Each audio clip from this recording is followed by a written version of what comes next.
মনে আছে আমিও টিভি দেখার জন্য কোনো বাড়ি খুঁজে পাইনি, রেডিওতে ধারাবাহিক বিবরণে শুনে জেনেছি ভারত চ্যাম্পিয়ন হয়েছে। ওই সময় কিন্তু ভারতবর্ষের মধ্যে ইলেকট্রনিক্স মিডিয়া অনেকখানি এগিয়ে গেছে। আজকে ভারতবর্ষের আনাচে কানাচে ইলেকট্রনিক্স মিডিয়া মানে টিভি মিডিয়ার দাপাদাপি। ত্রিপুরা রাজ্যে ইলেকট্রনিক্স মিডিয়া প্রতিবেদনে বলা হয়েছে, বলেছেন সৌরজিৎ পাল মহোদয়, ইলেকট্রনিক্স মিডিয়া মানে টিভি মিডিয়া বলা চলে আজকের যে গতি প্রকৃতি, সেই ধারাবাহিকতাটা শুরু হয়েছে 9-10 সালে। এবং আমি আমার ভাষায় ওই সময়টা ছিল ত্রিপুরার টিভি মিডিয়ার ইনফ্যান্ট স্টেজ, ভূমিষ্ঠ ঠিক করে হয়নি।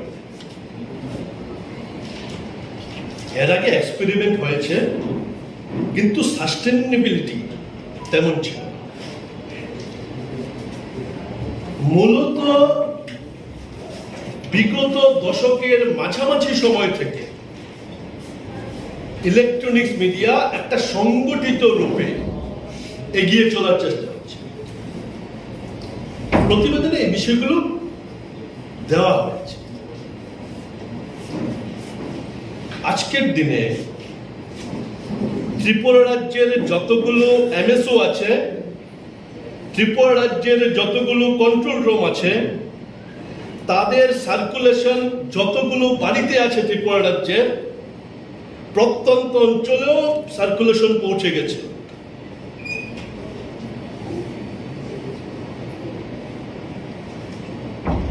আগরতলা থেকে যেই সকল টিভি মিডিয়া সম্প্রচারিত হয়, তাদের মধ্যে কারোর সম্প্রচার প্রত্যেকটা জায়গায় আছে। সমস্ত চ্যানেলগুলোর সম্প্রচার সমস্ত জায়গায় না থাকলেও লোকাল বেশ কিছু খোয়াইয়ে, সোনামুড়াতে, উদয়পুরে, অমরপুরে, ধর্মনগরে, কৈলাসহরে, কুমারঘাটে স্থানীয় ভিত্তিতে ছোট ছোট টিভি চ্যানেল তৈরি হয়েছে। তারা স্থানিক নিউজগুলোকে আরো বেশি করে প্রত্যন্ত অঞ্চলে ঢুকিয়ে দিচ্ছে। এবং বলছিলাম যেটা গোটা পৃথিবীতে ইলেকট্রনিক্স মিডিয়া যেরকম ভাবে আইপিটিভিতে ডিজিটাল প্ল্যাটফর্মে রূপান্তরিত হচ্ছে, আমরা এখনো দাঁড়িয়ে ভারতবর্ষের ইলেকট্রনিক্স মিডিয়ার যে গতি, সেই গতির সাথে গিয়ে পৌঁছতে পারেনি বিভিন্ন প্রতিবন্ধকতার কারণে। কিন্তু তারপরেও যতখানি আছি তার মধ্যে দাঁড়িয়ে ডিজিটাল প্ল্যাটফর্মে আইপিটিভি করতে না পারলে পরেও আমরা সবাই কিন্তু ডিজিটাল প্ল্যাটফর্মকে ব্যবহার করছি, কারণ যুগের সাথে তাল মিলিয়ে চলতে হয়। যুগের সাথে তাল মিলিয়ে চলতে হয়, আমরা ডিজিটাল প্ল্যাটফর্মকে ব্যবহার করছি। এই সব কিছু মিলিয়ে ত্রিপুরা রাজ্যের 22 লক্ষ মানুষের কাছে ন্যূনতম টিভি মিডিয়া পৌঁছে গেছে। কেন এত বড় গল্পটা বললাম, এটা তো সবাই জানে। আমি একটা আরটিআই দিয়ে তথ্য এনেছি। এই তথ্যটা সম্মেলন মঞ্চে উপস্থাপন করার জন্য আমি এতগুলো কথা বললাম। ত্রিপুরা রাজ্যের প্রিন্ট মিডিয়া অবশ্যই গুরুত্বপূর্ণ মিডিয়া, এবং আজকে আমরা যারা ইলেকট্রনিক্স মিডিয়া করছি, তারা কিন্তু প্রিন্ট মিডিয়া যারা করেছেন তাদের কাছ থেকে প্রতিনিয়ত, সিনিয়র মানুষদের কাছ থেকে প্রতিনিয়ত শিখছি, পরামর্শ নিচ্ছি, নিয়ে আমরা এগিয়ে যাওয়ার চেষ্টা করছি। তাছাড়া ছাপা সংবাদ মাধ্যমের গুরুত্ব বরাবর থাকে। আমরা যতই ডকুমেন্টসগুলো ডিজিটালি সেভ করে রাখি না কেন, কিন্তু যখন কাগজের মধ্যে ছাপা হয়ে আমার চোখের সামনে আসে, তখন কিন্তু সেটা আমাদের হৃদয়ঙ্গম করতে অনেক বেশি সহজতর হয়। ছাপা সংবাদ মাধ্যমের গুরুত্ব নেই বিষয়টা এমন না, আছে। ছাপা সংবাদ মাধ্যম কত সংখ্যক মানুষের কাছে গিয়ে পৌঁছে, কত সংখ্যক মানুষ পড়ে, এটা ত্রিপুরা রাজ্যের ক্ষেত্রে বিচ্ছিন্ন কিছু না, গোটা পৃথিবী জুড়ে ছাপা সংবাদ মাধ্যম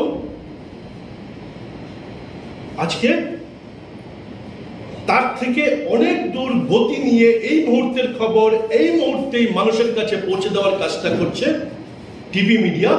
আরো এগিয়ে গেছে সোশ্যাল মিডিয়া, যদিও সোশ্যাল মিডিয়ার ক্রেডিবিলিটি নিয়ে প্রশ্ন থাকে। টিভি সংবাদ মাধ্যম, ছাপা সংবাদ মাধ্যম, তাদের ক্রেডিবিলিটি নিয়ে প্রশ্ন কম থাকে, কারণ তাদের একটা অথরিটি আছে। প্রিন্ট সংবাদ মাধ্যমের যেমন press council of India authority, TV সংবাদ মাধ্যমের তেমনি প্রত্যেকটা জেলায় ডিএম অথরিটি, ডিএম এর নেতৃত্বে যে কমিটি আছে সেই কমিটিগুলো অথরিটি। কিন্তু সোশ্যাল মিডিয়াতে যে সংবাদ পরিবেশিত হয় সেই সংবাদের তেমন কোনো অথরিটি এখনো তৈরি হয়নি।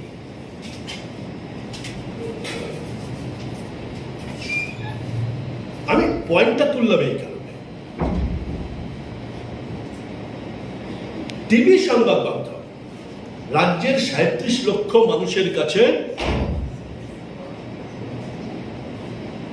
মধ্যে 22 লক্ষ, ন্যূনতম 22 লক্ষ মানুষের কাছে বাড়িতে সরাসরি পৌঁছে যাচ্ছে, যেটা যে কোনো পুরনো সংবাদ মাধ্যমের বা গুরুত্বপূর্ণ হলে পরে পুরনো সংবাদ মাধ্যমের চাইতে 25, 30, 40 গুণ বেশি। কারণ আমরা জানি এক দুটো ছাপা সংবাদ মাধ্যম ছাড়া ত্রিপুরা রাজ্য থেকে যে সমস্ত সংবাদপত্রগুলো বের হয় তাদের অধিকাংশের সার্কুলেশন বিলো 1000-এর নিচে। দৈনিক সংবাদ পত্রিকার সার্কুলেশন বিশাল, নর্থ ইস্টের মধ্যে উল্লেখযোগ্য। আরো এক দুটো পত্রিকা আছে, একটাই বলা চলে যে হ্যাঁ 10,000-এর কাছাকাছি গিয়ে পৌঁছে। দৈনিক সংবাদ যদি 50,000 হয়, পরের স্ল্যাবটা হচ্ছে 10,000, বাকিগুলো বলা চলে 5,000। অধিকাংশ সংবাদ মাধ্যম মানে ছাপা সংবাদপত্র বিলো 1,000। সরকারি হিসেবে যাই থাকুক, এটা হচ্ছে বাস্তব। সেই জায়গায় ইলেকট্রনিক্স মিডিয়া 22 লক্ষ মানুষের কাছে গিয়ে পৌঁছাচ্ছে।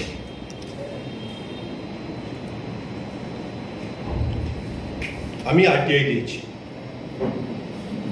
আরটিআই দিয়ে যে তথ্য বেরিয়ে আসছে বলে রাখা ভালো, বর্তমান রাজ্য সরকারকে আমরা একটা বিষয়ে ধন্যবাদ দিতে চাই।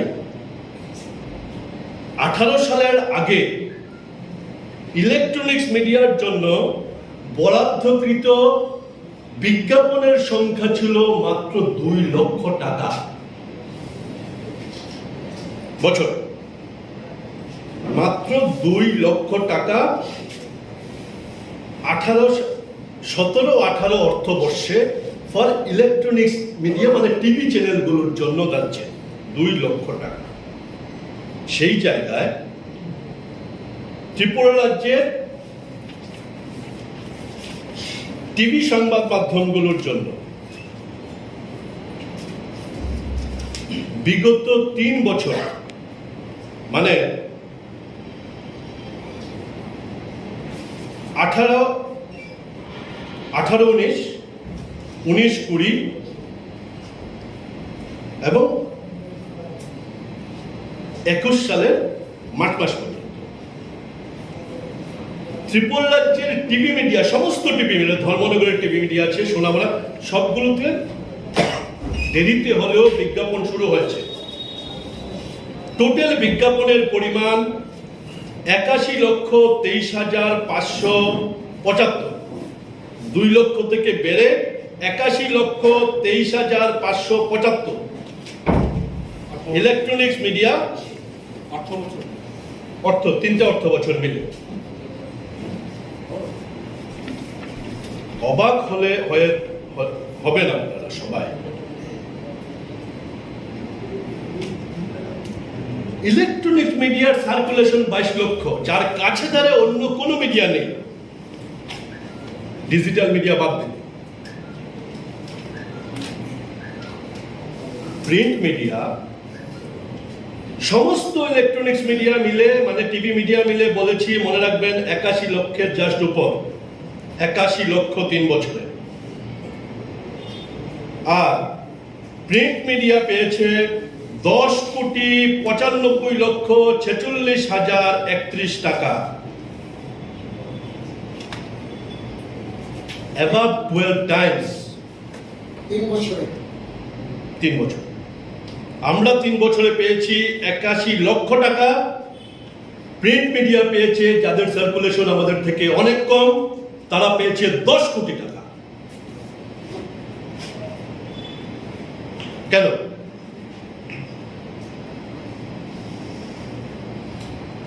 দশ কোটি টাকা প্রিন্ট মিডিয়া পাক, আমাদের দাবি হচ্ছে ইলেকট্রনিক্স মিডিয়াকে 11 কোটি টাকা দিতে হবে। 51% আমরা চাই। প্রিন্ট মিডিয়ার বিজ্ঞাপন কমানোর পক্ষে ওকালতি আমরা করি না, আমরা ওকালতি করি ইলেকট্রনিক্স মিডিয়ার বিজ্ঞাপন বাড়ানোর ক্ষেত্রে। আমরা 51%, আমি তথ্য দিয়ে আরটিআই আইসিএ থেকে, ইনফরমেশন এন্ড কালচারাল অ্যাফেয়ার্স, সেখান থেকে আরটিআই দিয়ে প্রত্যেক টিভি চ্যানেল, প্রত্যেক পত্রিকা, আপনারা বিশ্বাস করবেন না, আমাদের ইলেকট্রনিক্স মিডিয়াতে সবচেয়ে বেশি যে পেয়েছে, যেই টিভি চ্যানেল সবচেয়ে বেশি বিজ্ঞাপন পেয়েছে এই সময়ের মধ্যে, তার চাইতে বেশি হচ্ছে একটি কাগজ যার সার্কুলেশন বিলো 500।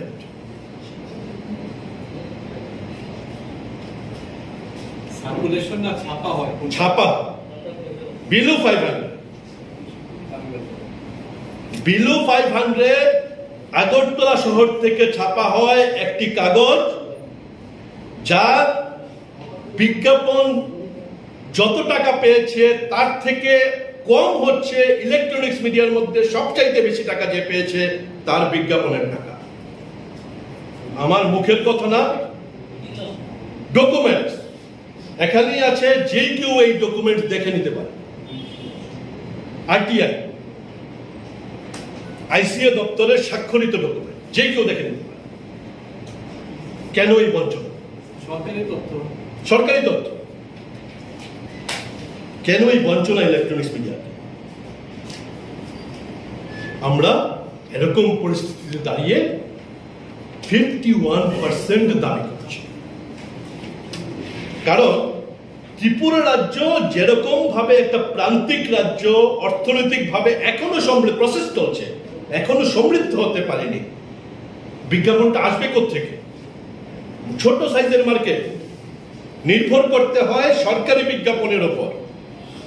ত্রিপুরা রাজ্যের যারা ছোট ছোট ব্যবসায়ী আছেন, তাদের কাছ থেকে বিজ্ঞাপন কি আসে সবার অভিজ্ঞতা আছে।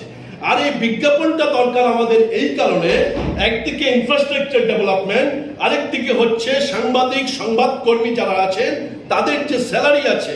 ইলেকট্রনিক্স মিডিয়াতে স্যালারির পরিমাণ, গড় স্যালারির পরিমাণ রাজ্যের কয়েকটা প্রিন্ট মিডিয়া বাদ দিলে পরে গড় স্যালারির পরিমাণ ইলেকট্রনিক্স মিডিয়াতে অনেক বেশি। আজকেও আমি জানি বড় বড় প্রিন্ট মিডিয়াতে 500 টাকা দিয়ে চাকরি করে, ইলেকট্রনিক্স মিডিয়াতে সবচেয়ে কম যেটা আমি জানি 3,000 টাকা, সবচেয়ে কম সাব ডিভিশন। আর এভারেজ আজকের দিনে 8 থেকে 10,000 টাকা স্যালারি। আগরতলা শহরে আমি যতখানি জানি 5,000 টাকার নিচে স্যালারি নেই, আমার ভুলও হতে পারে। এমএসও কে টাকা দিতে হয়,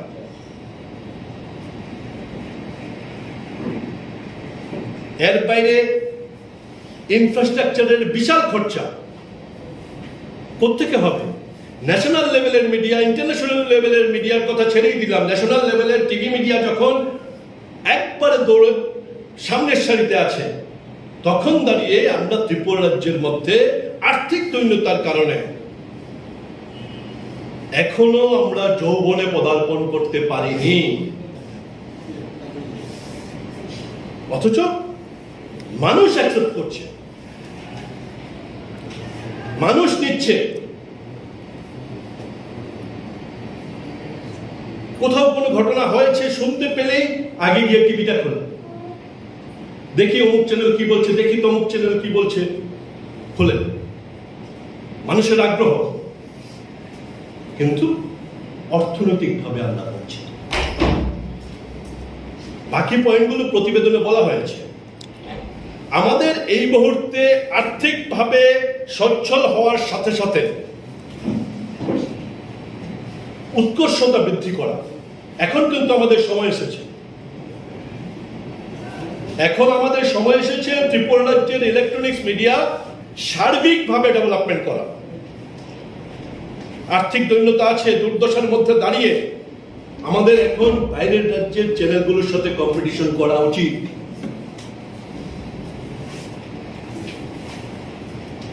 তার জন্য যদি মানে বাংলা একটা কথা আছে না, যদি হয় সুজন তেঁতুল পাতায় নজন, আমাদের একাগ্রতা যদি থাকে, ত্রিপুরা রাজ্যের ইলেকট্রনিক্স মিডিয়া কিচ্ছু তো নেই, ফিনান্সিয়াল স্টেবিলিটি প্রায় জিরো, এরকম জায়গায় দাঁড়িয়ে আমরা ইনফ্যান্ট স্তর থেকে, শৈশব থেকে কৈশোরে এসে পদার্পণ করেছি, কৈশোর থেকে এগিয়ে চলছি যৌবনের দিকে, ফিনান্সিয়াল স্টেবিলিটি জিরো থেকে। শুধুমাত্র ইলেকট্রনিক্স মিডিয়াতে আপনারা যারা আছেন, আমরা সবাই মিলে আমাদের যে একাগ্রতা কাজ করেছে, সেই একাগ্রতার কারণে electronics media financial stability zero হওয়ার পরেও যারা ধান্দাবাজি করার জন্য আসে তারা ঝরে যায়, ওটা আলাদা বিষয়। স্থানীয় কেবল মিডিয়ার কথা বলছি।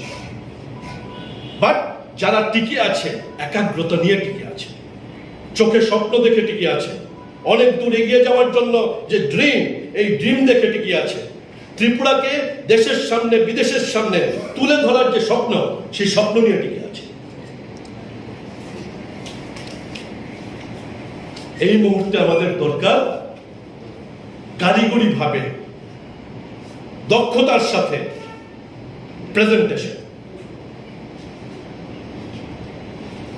ন্যাশনাল লেভেলের মিডিয়াগুলোর দিকে তাকিয়ে তারা কি করছে, তাদের দিকে তাকিয়ে আমাদের স্ক্রিনটাকে সেইভাবে সাজানো, আমাদের অ্যাঙ্কারিংকে, আমাদের রিপোর্টিংকে, আমাদের ক্যামেরাগুলোকে সেইভাবে আপডেটেড করা।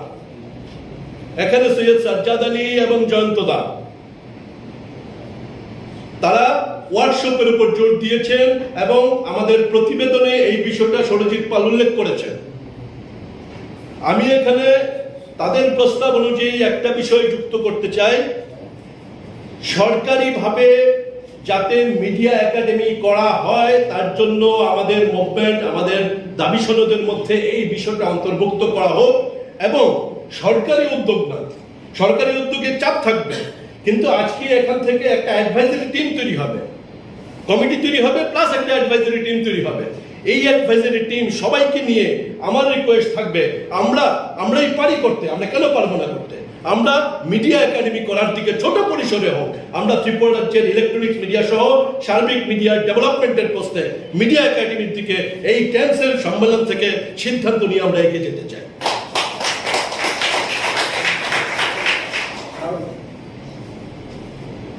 সর্বশেষে একটা বিষয় বলা উচিত, যেটা প্রতিবেদনে উল্লেখ করেছে। ইদানিং দেখা যাচ্ছে ফিল্ডে যখন ক্যামেরা পার্সনরা সংবাদ সংগ্রহ করতে যান, তখন আবারও কিন্তু সেই রক্তচক্ষুর শাসানি শুরু হচ্ছে, দেখা যাচ্ছে। পলিটিক্যাল পার্টিগুলো আসে, আমাদের দায়িত্ব কি? সংবাদ কভার করা, ক্যামেরা নিয়ে যাও, কি হচ্ছে দেখা, রিপোর্টিং করা। এটাই তো আমাদের দায়িত্ব। সাবরুমে কি ঘটনা ঘটলো, কোন রাজনৈতিক দল করেছে, কারা করেছে, গুন্ডারা কাদের আশ্রিত, এত বিতর্ক আমাদের দরকার নেই। দরকার হচ্ছে রাজ্যের সাংবাদিকরা আক্রান্ত হচ্ছে, আজকে আবার শুরু হয়েছে এই ধরনের রক্তচক্ষুর শাসানে দিয়ে আমাদের ক্যামেরাকে, আমাদের কলমকে স্তব্ধ করে দেওয়া।